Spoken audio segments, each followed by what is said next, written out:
And their biggest improvement will come when he is his normal self. That's not who he is. He's a much better player, very smart, and we will get that version of him at some point. He did not lose his ability to play the game. He is still one of the better players in the game, and he will be that at some point, but right now, he's not the best version of himself.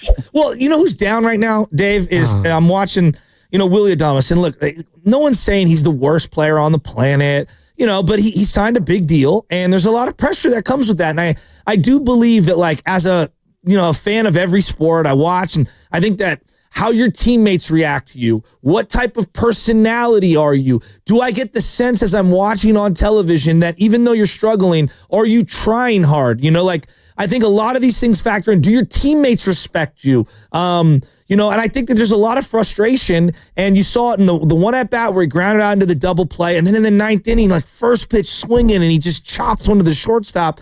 It's just like, and if they want to be a playoff team right now, obviously I want to see them make a move at the deadline, and that goes without saying, but they're going to need a better version of a lot of guys, but in particular of Willy Adames, and I could feel the struggle is real right now for him, and we need these bats to start getting hot here, and I think it starts with him.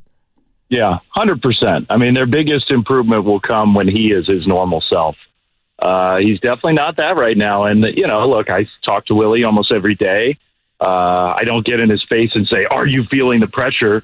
But I think it's obvious that he is, this is not a try. It's an effort sport. You put hard effort every day over 162. That goes a long way towards being a great player, but it's not a try hard sport. It's not okay, I'm doing it this at bat and forget all. It doesn't work that way. Sometimes it's even the opposite of that.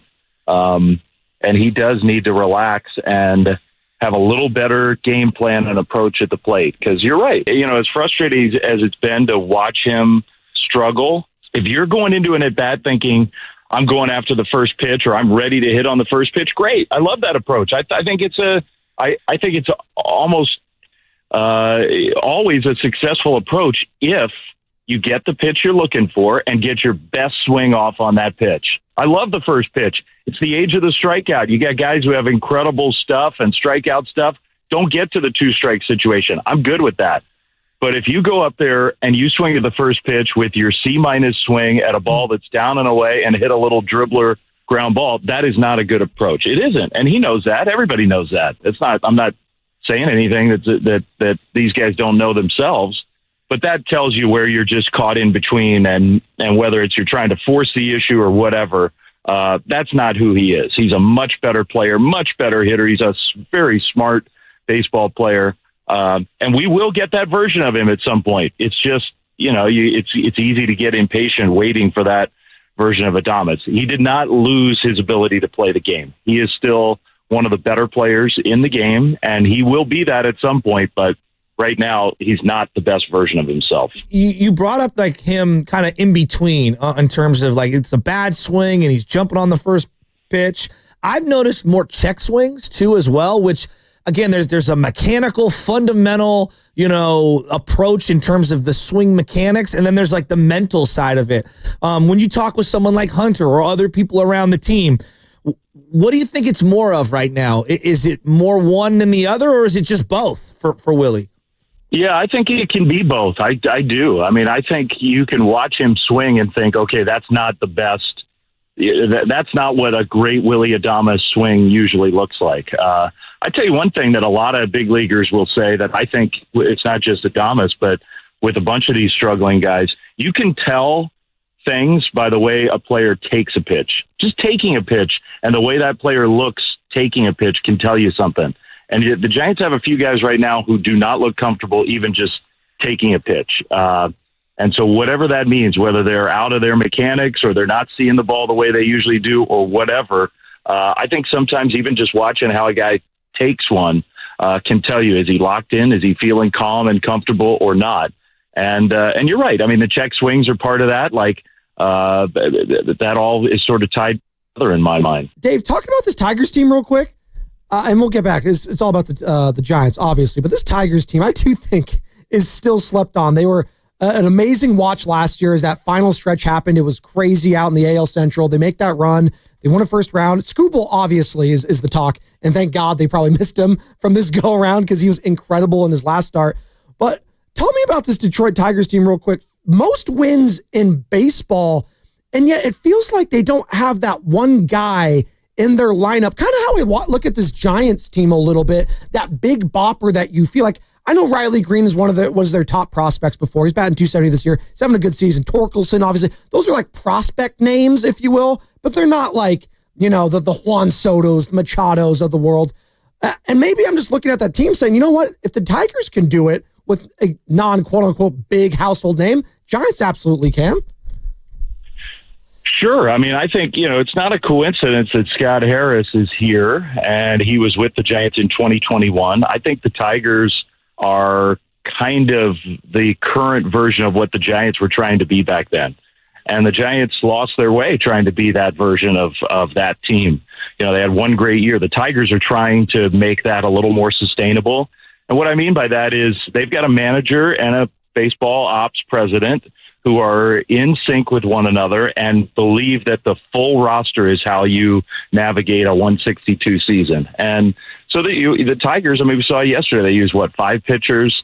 They used their bench. Part of that is because Javi Baez got kicked out of the game, but they used 3 or 4 guys off their bench. That's what the Giants did in 2021, and that's what the Tigers are doing right now. Everybody on that team comes to the ballpark every day thinking there is a role for me in this game today. That can be a really powerful thing. That can be a unifying thing for a team. And I think it's one of the main reasons why the Giants won 107 in 2021. And when you have a season where, some guys have career years and you stay healthy and you have that feeling, that sentiment going, that's a formula for a lot of success. It would not surprise me at all if the Tigers, I'm not saying 107, that's a big number, but the Tigers can win a lot of games if they stay healthy just with sort of the thing that they've got going right now. And can the Giants channel that? They can, but they've pivoted from that idea to something a little more stable in terms of your core players and letting those guys lead the way, which is also a tried and true formula. When those core players are not performing, you get a week like the Giants offense has had. But I still think the Giants have a very clear game plan about how this team is going to be run this year, and I think it's a good game plan.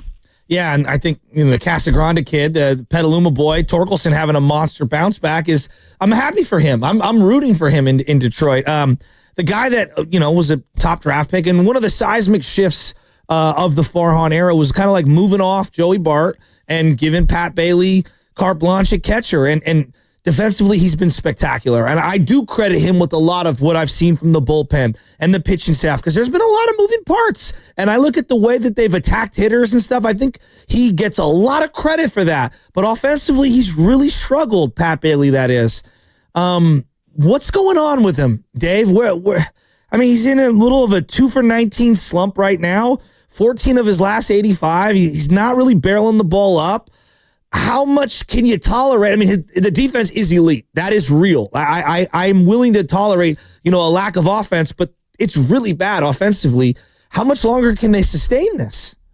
Yeah, I hate to say it, but 2 for 19, that's not a slump. That's his season. A hit every 8 at-bats is about what he's done. So that's 2 months of 2 for 19, basically. Look, Buster said it publicly at the start of spring training. He said it to Patrick individually, and he said it to everybody. The number one job of the catcher is to be the leader, the captain of the pitching staff. And the Giants have arguably the best pitching staff in the game, and Patrick is doing more than his fair share in that regard. And that is the number one job. And in some ways, it's up to everybody else to pick up the offense. Like in some ways, what the Giants, all-time greatest catcher has said is let that spot be dedicated to what Bailey does best.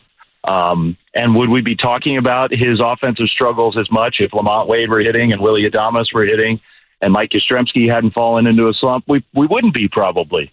So I think the Giants internally are still focused on the great stuff that Patrick Bailey brings. It is, you can tell it's wearing him out because he believes he's a good major league hitter. And we've seen it in not just like short bursts, we've seen it for months at a time where he's been a way better offensive player than he's showing right now.